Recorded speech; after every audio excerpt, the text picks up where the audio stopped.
শ্রদ্ধেয় সভাপতি সাহেব,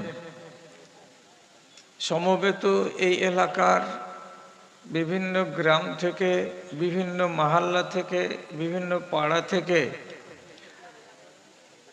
দিনের একগাদা মোহাব্বত ও ভালোবাসাকে সাথে নিয়ে ও ইমানি জজবাকে বুকে নিয়ে উপস্থিত ধনী গরিব, শিক্ষিত ও অশিক্ষিত, ছোট এবং বড়, আমার সকল শ্রেণীর প্রাণের ভাই ও বন্ধুগণ, তথা পুরুষ মজলিস থেকে আলাদা স্ক্রিনের সামনে অথবা আড়ালে বসে থাকা আমার আদরের মাতা ও ভগ্নীগণ,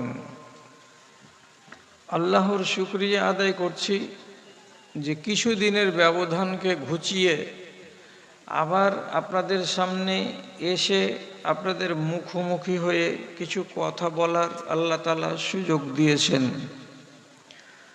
এই জন্য আমি আল্লাহর শুকরিয়া আদায় করছি।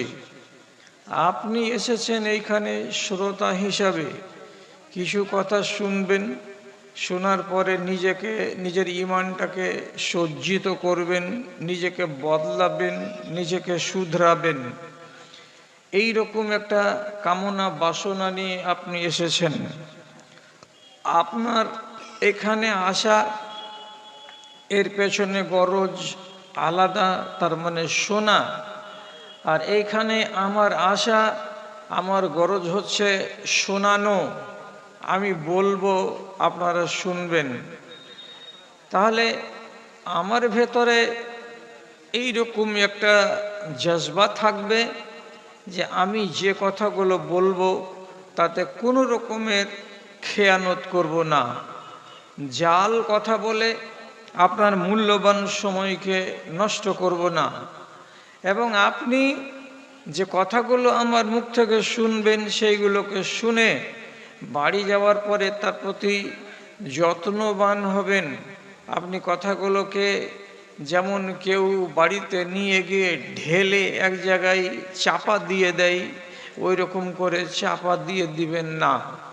রব্বুল আলামিন আমাদের উভয় পক্ষের এইখানে আসা এবং এখান থেকে আবার ফিরে যাওয়াকে যেন গ্রহণ করেন, এবং তাকে আমরা খুশি করার জন্য এই সুবর্ণ সুযোগকে কাজে লাগাচ্ছি বলে একবার শুকরিয়া আদায় করি সবাই মিলে মোহাব্বতের সাথে, আলহামদুলিল্লাহ। তারপরে তার আখেরি রাসূল রাহমাতুল্লিল আলামিন, বিপ্লবী জননেতা জানাবি মুহাম্মাদুর রাসূলুল্লাহ সাল্লাল্লাহু আলাইহি ওয়াসাল্লামের উপর শত সহস্র দরুদ ও সালাম বর্ষিত হোক। আল্লাহুম্মা সাল্লি আলাইহি, আল্লাহুম্মা বারিক আলাইহি। বিরাদারান ইসলাম, আপনাদের সামনে এই মাত্র সূরা নূরের একটি আয়াত পড়ে শোনালাম। সেই আয়াতটিকে সামনে রেখে আমার জন্য যে সময়টুকুকে বরাদ্দ করেছেন সভাপতি সাহেব, সে সময়কে গত করে দিয়ে চলে যাব আপনাদের সামন থেকে। আয়াতটাতে কি বলা হয়েছে সেদিকে একটুখানি কান দেন, কেন যে এটাই হলো আমার বিষয়বস্তু, এটাই হলো আমার মজমুন। এটার উপরেই, এই উনওয়ানের উপরেই আমি যতক্ষণ আছি আমি কথা বলবো। কি বলছেন আল্লাহ তাআলা? তো বলছেন, যারা মুমিনিন, যারা মুমিনিন, সে সমস্ত লোকেদের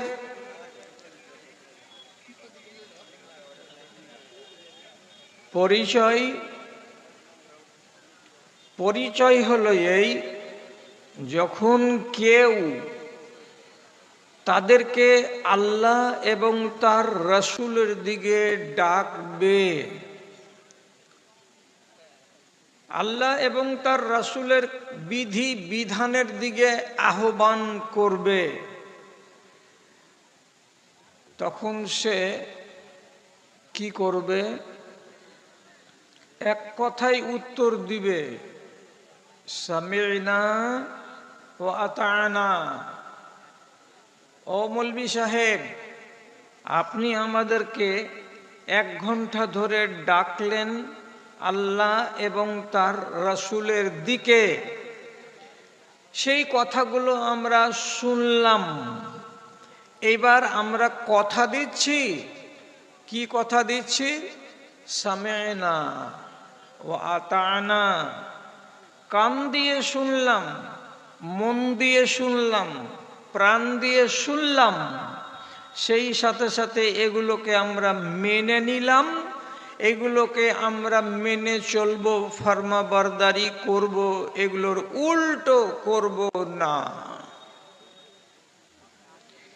এটা হলো ঘোষণা দেওয়া কাদের কাজ?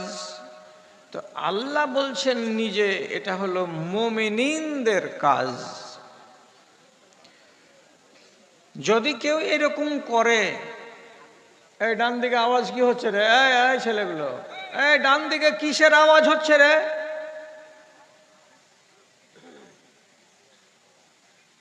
চ্যানেল লেগে গেছে, এখন চুপচাপ বসো না, দাঁড়িয়ে কেন আছো? তোমরা কি আমাকে জোগাচ্ছ নাকি?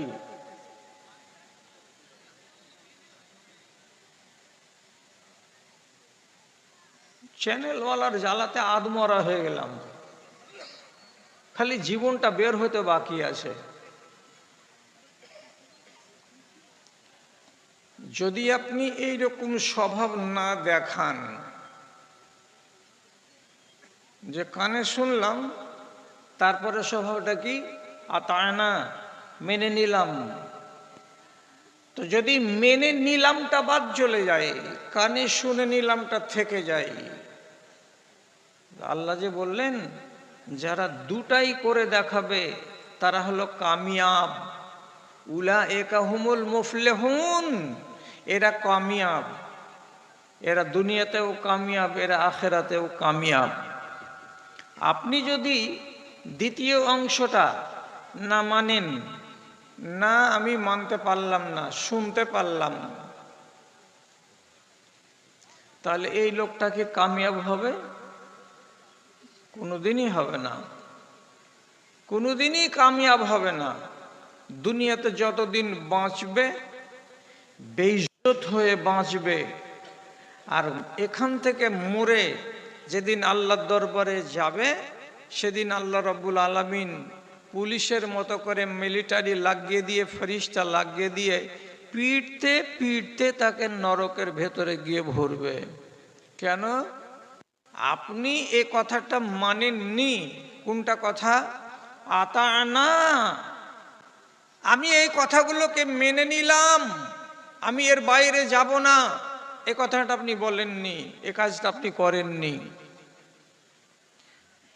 এখন আপনিও তাকান, আমিও তাকাচ্ছি, দুজন মিলে দেখি, দেখার পরে ফয়সালা করি কোনটা ওয়াজ। আপনি শুনেননি আমার দাদারা, আমার ভাইরা? সুদের ওয়াজ শুনেননি? শুনেছেন। মদের ওয়াজ শুনেননি? শুনেছেন। বেপরদার ওয়াজ শুনেননি? শুনেছেন। মা বাপকে ভাত না দিতে গেলে কি হবে তার ওয়াজ শুনেননি? শুনেছেন। জেনা করার ওয়াজ শুনেননি? শুনেছেন। চুরি করতে গেলে কি হবে শুনেছেন? হ্যাঁ শুনেছেন। পরনিন্দা করতে গেলে কি আযাব হবে শুনেছেন? হ্যাঁ শুনেছি। পরের মালকে হজম করে নিতে গেলে কি খেসারত দিতে হবে কিয়ামতে, সে ওয়াজ শুনেছেন? যে হ্যাঁ শুনেছি। নিজের ভাইকে মার্ডার করে দিতে গেলে কত বড় খেসারত দিতে হবে, সে ওয়াজ শুনেছেন? হ্যাঁ শুনেছি। নিজের পড়োশিকে যদি জ্বালা যন্ত্রণা করেন তাহলে কিয়ামতের দিন আপনার বিচার কি হবে, এ ওয়াজ শুনেছেন? বলে হ্যাঁ শুনেছি। তো তাহলে বাদ কোনটা আছে? সবই শুনেছেন, বাদ কোনোটাই নাই। বাদ আছে শুধু কোনটা? আতানা, মেনে নিলাম, এই কথাটা আপনি এখন পর্যন্ত গ্রহণ করতে পারেননি। তবে সম্পূর্ণ কি একবারে বেদিন হয়ে গেছেন? না, ইমানও আছে, ইমানের সাথে সাথে ইবলিশের ফরমাবরদারিও আছে। কিছু আল্লাহকেও মানেন, কিছু ইবলিশকেও মানেন, দুটোই নিয়ে আপনার সংসারটা চলছে। যদি বিশ্বাস করতে না পারেন তাহলে আপনি বলুন, আমাদের দেশ থেকে কি মদের রমরমা ব্যবসা বন্ধ হয়ে গেছে? না হয়নি? আমাদের গ্রামে কি মদখোর লোক একবারে নাই, সবটি পাক্কা নমাজি আছে? যে না, এরকম লোক নাই। আমাদের গ্রামে কি মিথ্যা কসম খেয়ে লাভার হাটে গরু বিক্রি করার লোক নাই? বলছে হ্যাঁ আছে। আমাদের দেশে কি পণ নিয়ে বিবাহ করা ছেলে পিলে নাই? বলছে হ্যাঁ আছে। আমাদের দেশে মাথাকে খুলে দিয়ে টান টান করে বাজারে গ্রামে হেঁটে বেড়া এমন বেহায়া মেয়ে ছেলে নেই? বলছে হ্যাঁ আছে। আমাদের দেশে নিজের বাপকে না বলে নিজের মনে মনে পালিয়ে গিয়ে ছেলেতে বিয়ে করে নিচ্ছে মেয়েকে, আর মেয়ে বিয়ে করে নিচ্ছে ছেলেকে। এরকম ছেলে কি আমাদের দেশে নেই? বলছে হ্যাঁ আছে। তাহলে পরে তো সবই দুর্নামের ঘটনা আমাদের মধ্যে আছে।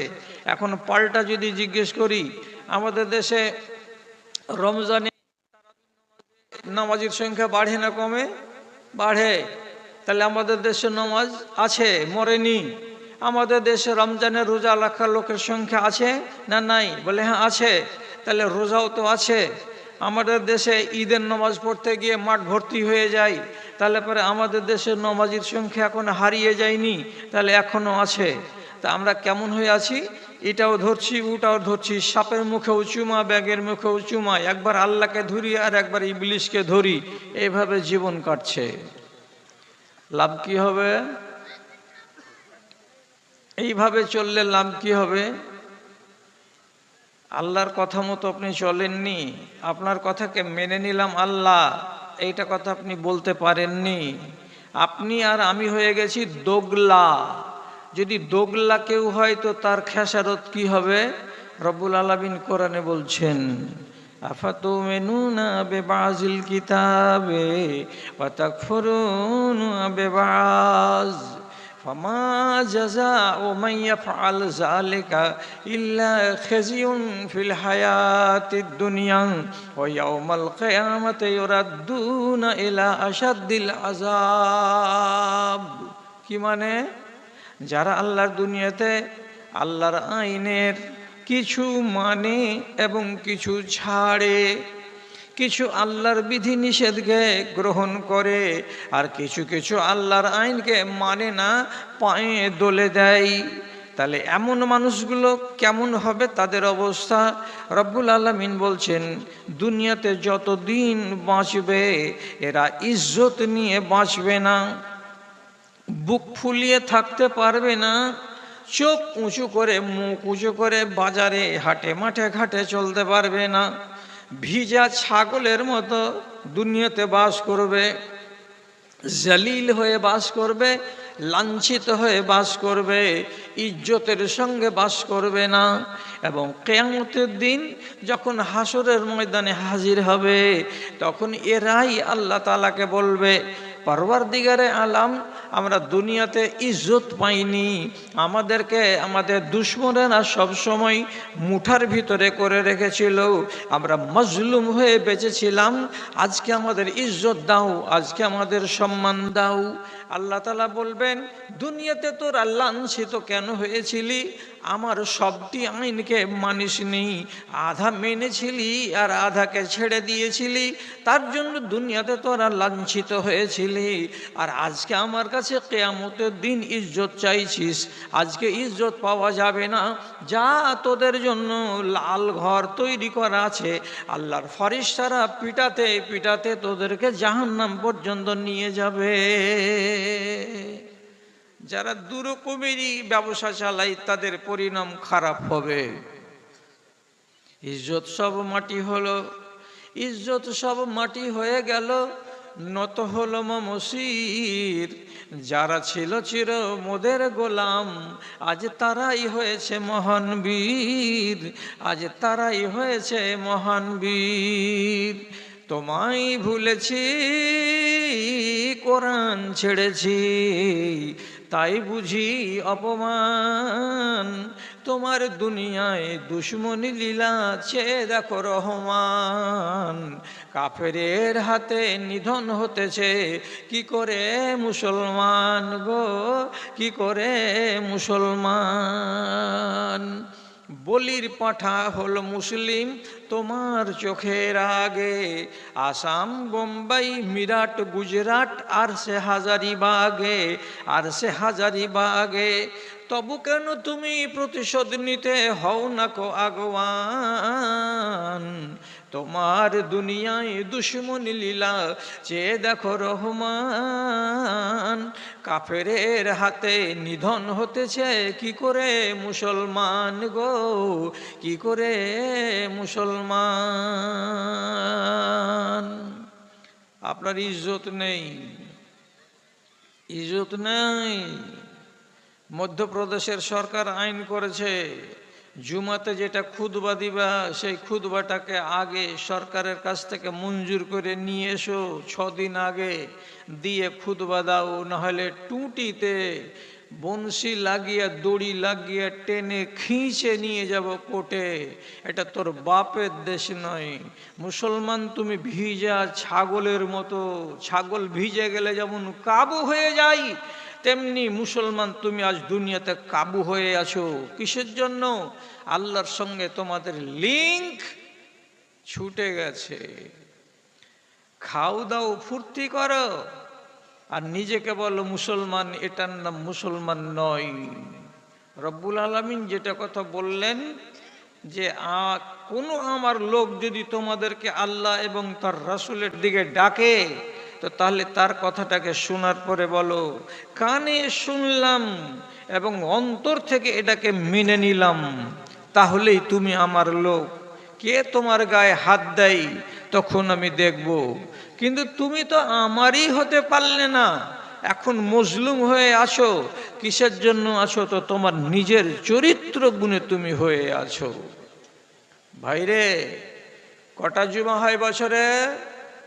52টা।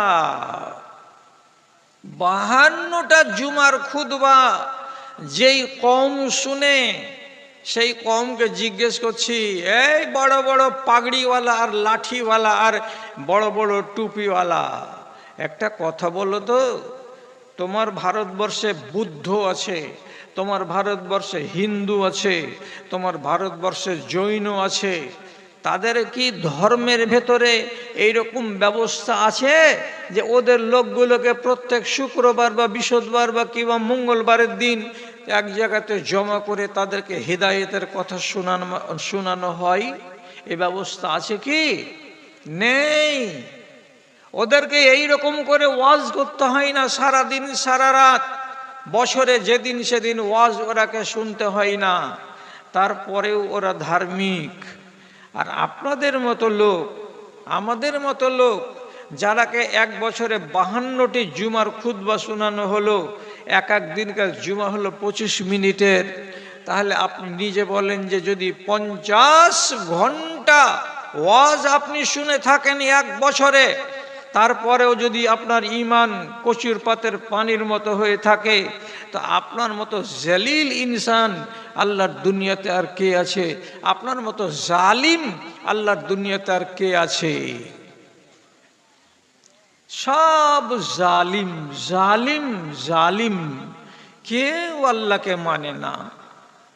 আপনি বলবেন এত বড় মসজিদ তৈরি করছি আর তুমি বলছো আল্লাহকে মানে না। মানে মসজিদ তৈরি করে দিতে গেলেই ইমানদার হয় না, মসজিদকে আবাদ করে দিতে গেলে ইমানদার হয়।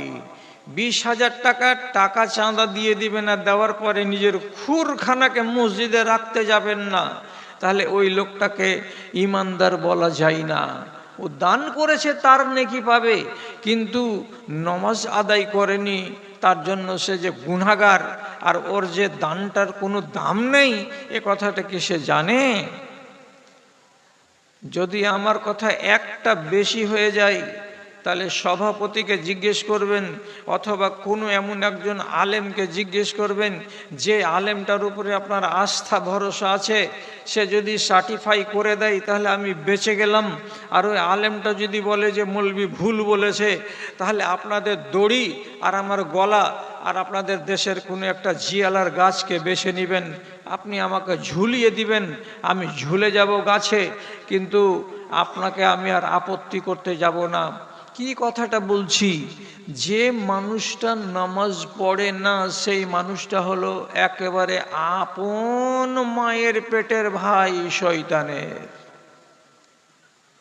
সেটা জিন্দা শয়তান, জীবন্ত শয়তান, শালগায়ে দেওয়া আর দামি দামি শার্ট আর কোট পরে থাকা ইবলিশ শয়তান। ওর জানাজা নেই। ফাজলামু কি নাম? আব্দুর রহিম, কলেজে ঠান্ডা করার নাম। ব্যবহার ডোম চামরের থেকে খারাপ। আপনি মনে করছেন যে মৌলবি এসে জানাজা পড়িয়ে দেবে আর দোয়া করে দেবে, তো কবরে আমাকে আল্লাহ তাআলা রেহাই দিয়ে দেবেন। কসম আল্লাহর, কথার দিকে খেয়াল করুন। ইবলিশ শয়তান কয়টা সাজদা হজম করেছিল? একটা না দুটা? একটা। একটা একটা সাজদা হজম করার জন্য তার নাম আল্লাহ তাআলা দিলেন কি? রাজিম। কি নাম? রাজিম।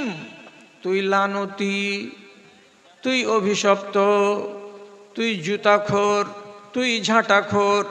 আল্লাহ তাআলা নিজে তার নাম দিলেন ফখরুজ ইন্নাকা রাজিম। আল্লাহর দেওয়া নাম। তুমি জুতাখোর, তুমি লাঞ্ছিত। একটা শুধু সাজদাকে হজম করাতে আপনার উপরে কয়টা সাজদা আছে হিসাব করেননি? দিনে রাতে কয় রাকাত কমসে কম আপনাকে নামাজ পড়তে হয়? 30 রাকাত। 17 রাকাত ফরজ। হ্যাঁ না না? 17 রাকাত ফরজ, 12 রাকাত সুন্নাতে মুআক্কাদা। কত হলো? 29। আর 1 রাকাত আহলে হাদিসদের ভিতর, তাহলে টোটাল কত হলো? 30। 30 রাকাত নামাজের সাজদা কয়টা হলো? 60টা সাজদা। আপনার জন্য কর্তব্য হলো কমসে কম 60খানা সাজদা দেওয়া। ও যদি একটা সাজদাকে হজম করে জুতাখোর হয়ে যায় আর জাহান্নাম থেকে বিতাড়িত হয়ে যায়, তাহলে আপনি যদি 60খানা সাজদাকে হজম করে দিয়ে থাকেন, আপনার গালে আল্লাহ তাআলা চুমা খাবে নাকি? আমি যদি এইরকম চরিত্রের হয়ে যাই, তাহলে ইবলিশ থেকে আমি আরো নোংরা, আমি আরো খারাপ। এই জন্য বলছি, যারা এখন পর্যন্ত নিজেকে শুধরাতে পারেনি, এখনো যারা লানতি হয়ে আছে, তারাকে বলবো কতদিন আর ওয়াজ শুনতে হবে আপনাকে? জালিম হয়ে দুনিয়াতে বাঁচবেন না। কেন? জালিম কারা? আল্লাহর আইনকে যারা মানে না তারাই জালিম। আপনি যদি না মানেন, আপনাকে জালিম বলা যাবে। একটা যদি আপনার দ্বারাই ভুল হয়, আপনাকে ছোট জালেম অথবা মেজো জালেম অথবা সেজো জালেম বলা যাবে।